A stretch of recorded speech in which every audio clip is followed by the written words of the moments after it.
So we're on to day 2. Let's get baking. So in carrying on with the theme of doing this without any of the proper tools, I'm now going to flatten this out not having a rolling pin. So my goal in this is to entertain, but not to educate. My goal in this is to make anybody who knows what they're doing in the kitchen absolutely cringe with what I'm doing in the kitchen, because that's more fun. And I have to get this off now and into this. So, you ready for the next stage in the towering inferno of baking stuff? I probably shouldn't say towering inferno. That implies I'm going to have a kitchen fire. Well, that's entirely possible. I mean, it is 2020. It is not the goal this evening. So, almost got it in the corners. Canadian hockey reference. In the creases. I don't know anything about sports. I don't know anything about cooking. I don't know anything about anything. You know what I know about? I know it's time to let's get baking! Okay, so we've got the experimental base in a lightly greased square pan, waiting for the oven to heat up at 450 degrees. And we're now going to take our pound of beef and fry her up. Frying pan's hot. We now put the pound of beef in, unceremoniously, and fry her up. Brown it, as it were. We're going to brown it. It is a lot of meat. That's likely more than a pound. Again, I'm not measuring anything, so who cares? It's all eyeballed.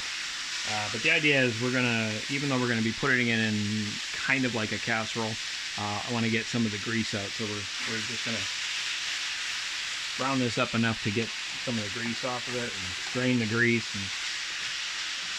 and then go to stage 3. I'm hoping I'm doing this wrong too, because I'd hate for you to be wasting your time watching this and disappointed. He's frying hamburger okay. No, I don't want that to happen either. This is, however, the stage where I do normally like to put whatever spices I have in it. And again, in keeping with the fact that, you know, I'm married to a person who is incredibly brave and trusting, usually what I do is I just go and grab something and I don't really care what it is. So, see, we'll put some of this in. That'll give it some flavor.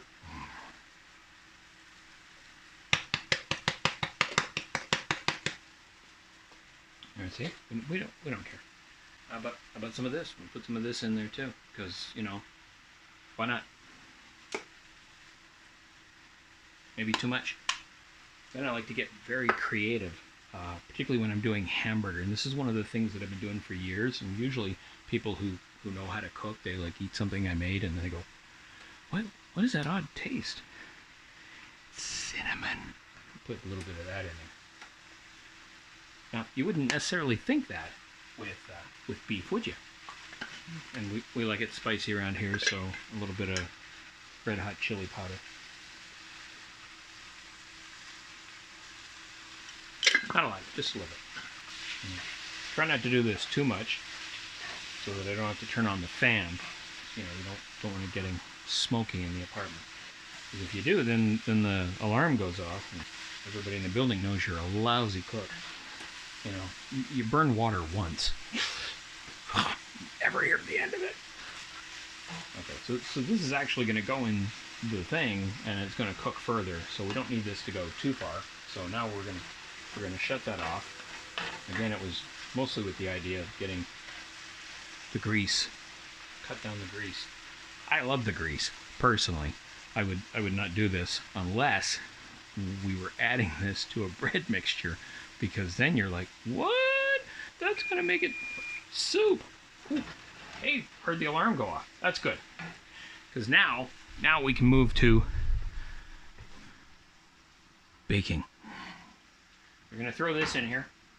Put on the bottom rack for 8 minutes, maybe 7, 8. No, it's pizza dough, so it has to be 8, because we needed to get just started but not biscuity. That's cooling down. That's in the oven for 8 minutes. So now we'll go back to preparing the rest of the mixture. Are you intrigued yet? Because you should be intrigued. This is kind of going to be ridiculous.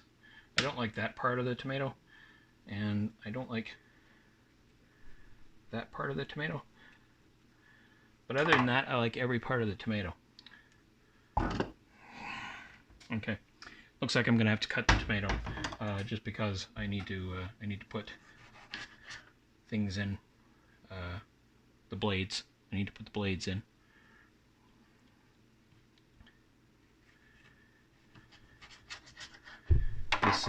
This is actually a cute little contraption that I got that hand chops and stuff.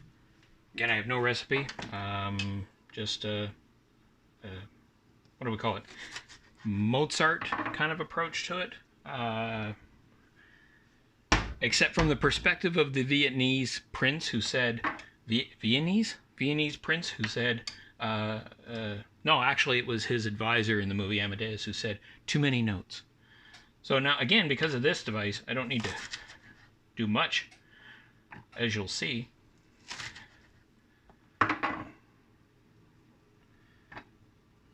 Put this in there, and I don't know whether that's bad or not. Frankly, it's just the outer skin of it, but the only reason it's a little slimy is because we washed it. You know, always wash your vegetables. I am not putting anything that comes out of the ground there in my mouth, and I won't say anything more than that because it's disgusting, and this is a family show. But here's the cool thing about this little device is that it mixes and chops all at once.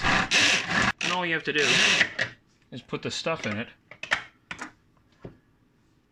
And there you go. So if you were like making salsa or something, that's brilliant, because I only had to cut that stuff up enough to get it in there. Alright, so we got a few minutes. 5 to be precise. So I'll pick up later. The alarm went off, and that means that the base should be done. Eh? What do you think of that? That's a nice base. It's all about the base. We drained the hamburger. We are going to be cooking everything in the skillet. So now I need to get the base. That, of course, isn't going to work.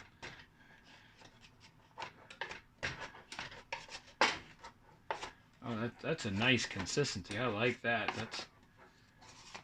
That's going to absorb some of it at least, eh? At least. We can get it out of here. There we go.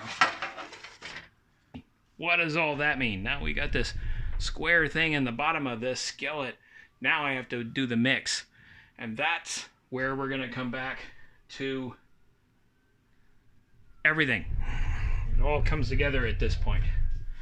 So again, we're draining out the grease from the burger here. You see, we got it in my strainer, because I really want to get as much of that grease out of there as possible. Oh, my ride's here. So if you've been following me on Facebook and you know that I had this hunt down for yeast, it's all about this. This is what the whole thing was about. So we come back to the remainder of Seymour. Slightly powdered tray from yesterday. Like I said, this is an entirely new creation.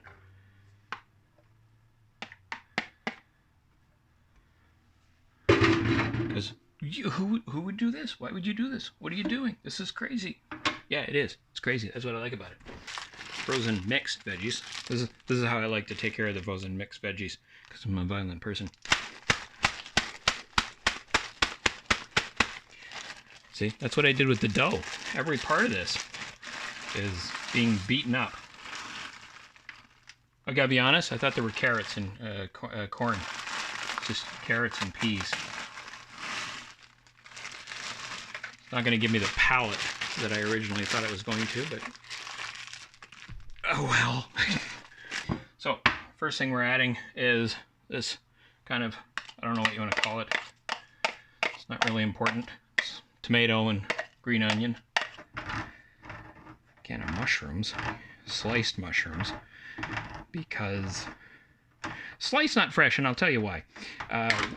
Well, you do want fresh in salad. I don't really buy into this idea of a stew needing fresh. In a way, I don't know. Maybe it's because, you know, grew up poor, but there's a certain flavor that comes with a canned mushroom that you can't recreate. It's always that one. There we go. You can't recreate it with fresh. You just can't. And there'll be a little bit of mixing up of this, and this is great because the idea is that the frozen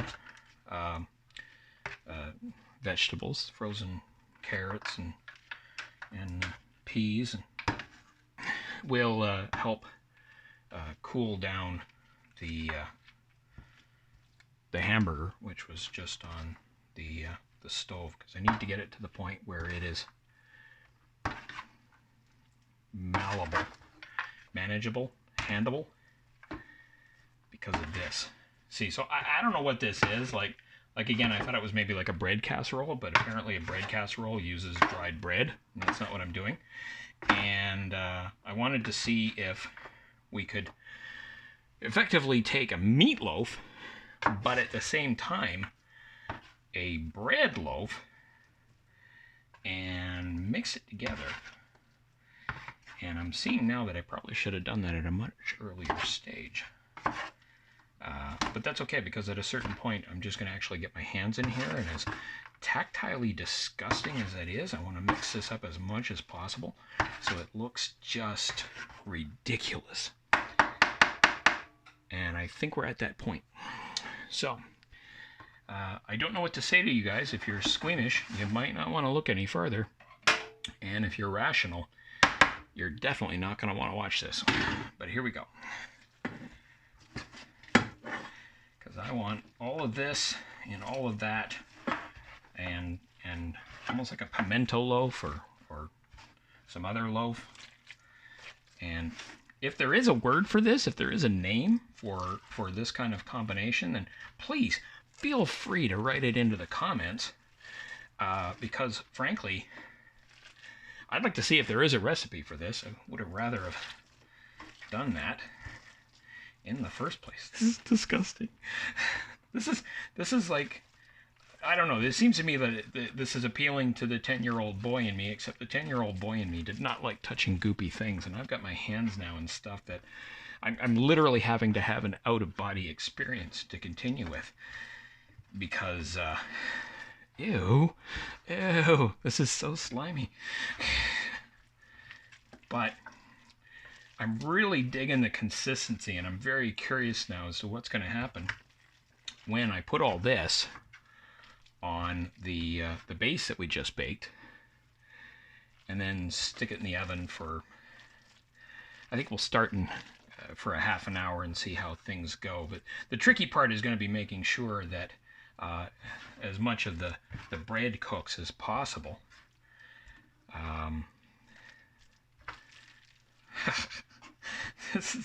This is so disgusting. Look at that, eh? That almost looks tasty on its own. I mean, it is. The hamburger's already cooked. So we're like a third of the way there. And this isn't all.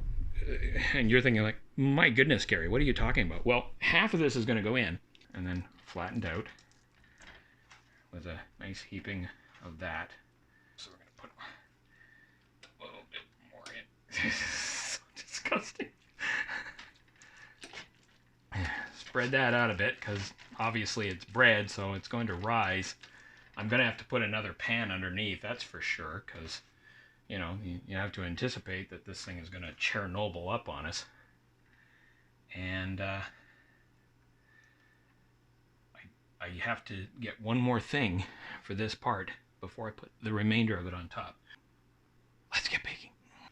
But you have to admit, if you've never seen anything like this before, and I'll be really surprised if you have, that is interesting. Is it not? That's interesting. So now we've got one of the great bequeathments of all time. It's a device that when I was a kid we had like a metal version of. Frankly, this plastic version I think is superior. It's a hand shredder because what I'm now calling a cheeseburger loaf, you need cheese. So what I love about this device is it's got like 7 or 8 different circular blades, and so you can go like super fine or just slices or whatever, and no electricity required. And I don't know why, but I really like the fact that no electricity is required. I like it with this, and I like it with this. I come in the kitchen like, once every 2 years and make an absolute disaster of it, and she comes in here on a regular basis and feeds us, frequently attempting to get me to eat healthy. When I come into the kitchen, it's not healthy. All right. See, so this is going to go in the oven for about a half an hour. And like I said, there's going to have to be a pizza pan underneath because, God, I hate this thing. And some of that's on the floor now. That's fine. We have a cat. So basically what that means is he'll sniff at it and walk away from it because he's a cat. And cats are notoriously bad at being useful. But he's a cute cat, so we'll keep him. I'm contractually required to say that. And because I just, if you don't leave it, then you don't have to clean it. You don't have to clean it. You don't have to put it away. You don't have to remember what you have. So all the rest of it goes on here. Now again, I don't know what you call this. I don't know if there's a name for it. You can make your suggestions if there isn't.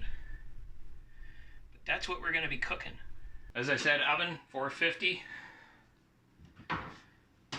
Pizza pan on the lower. Skillet on the upper. What do you think? As you're watching this, you can entertain yourself with the idea of just how badly it's going to overflow. My expectation is that this is going to take longer than a half an hour to cook, but we're going to check it in a half an hour. So let's get baking. After a half an hour, here's where we are. Now it looks good, but as you can see from this little bit here, when we put the fork in, it's still incredibly doughy inside. So we're leaving it for another half an hour. Safety first. I mean, it does look good. Mm-hmm. It's soft, but nothing's coming out. Careful, make sure you don't touch the thing. Just doing this little end right here. It seems okay. Yeah, and what could be coming out is cheese, because there's a lot of cheese in it. That's beautiful, eh? Beautiful. We have no idea whether it's any good, but we've done the baking, we've done the cooking, we've done the testing, we've gotten to the point where that's something. And as I said before, by and large, it's very little not edible about it. I mean, so it's like maybe a bit doughy pizza crust on it. We're going to cut her up.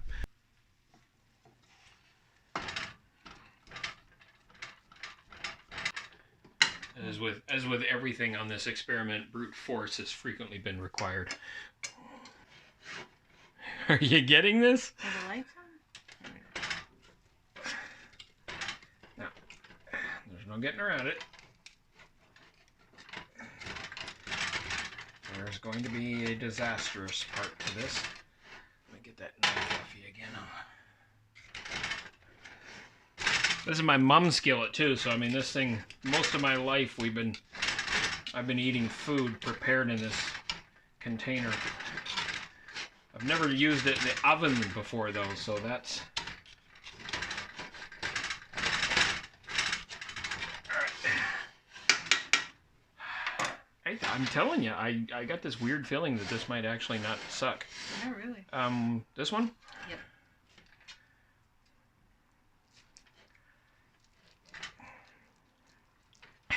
Then again, you know what? That's too flimsy, so I'm going to use the other thing. Okay. That's how we got the bread out of the tray in the first place. Yeah. Yeah. I was just looking at that video too. A lot of heavy lifting. A lot of brute force. Yep. Still haven't quite made it to the core. Alright, that's clear. I don't know what to call this. Alright. That's clear. So we've definitely loosened that piece. Whoa, look at that. Wow. I don't know what that's going to taste like, but that looks kind of yummy. You go on. I'll just keep playing around. Away, okay. Playing with my food. Well, I definitely feel the first one. Oh yeah, first one is definitely. We've found the core, Captain. Okay, not quite free on that side.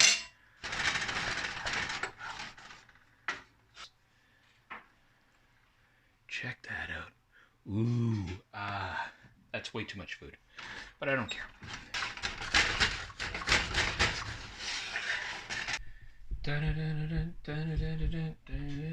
Gotta pay royalty now. Whoa. That is gorgeous. Whether it tastes any good is a whole other question. Let's find out. And what does Trudy think? Very good. Very tasty. Still quite hot though, but yeah. Okay, here we go.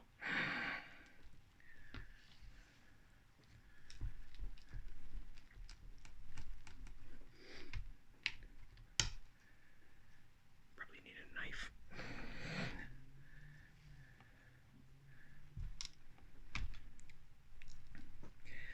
That bottom pre-cooked crust thing might not have been the greatest idea, but then I was a little concerned that this was just going to end up being doughy. Holy crap, that's hot.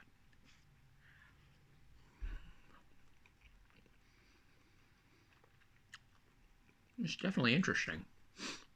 Tasty. It's a doughy meatloaf. Mm.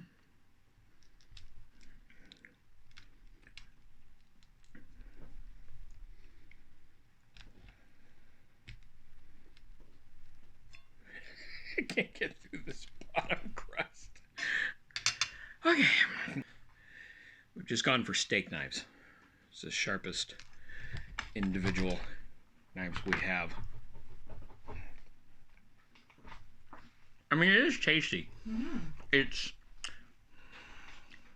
It could easily be like a dressing from a Thanksgiving dinner. Except it's like a cheeseburger version of a dressing for a Thanksgiving dinner.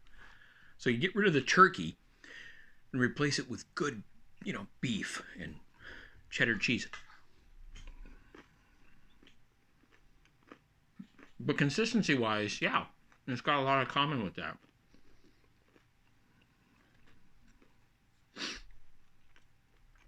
I'm calling this a winner. This was just something that came into my head one time. I mean, it was a bloody mess and it took forever, but...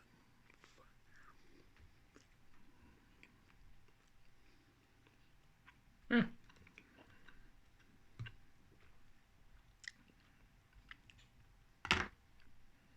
Who knew?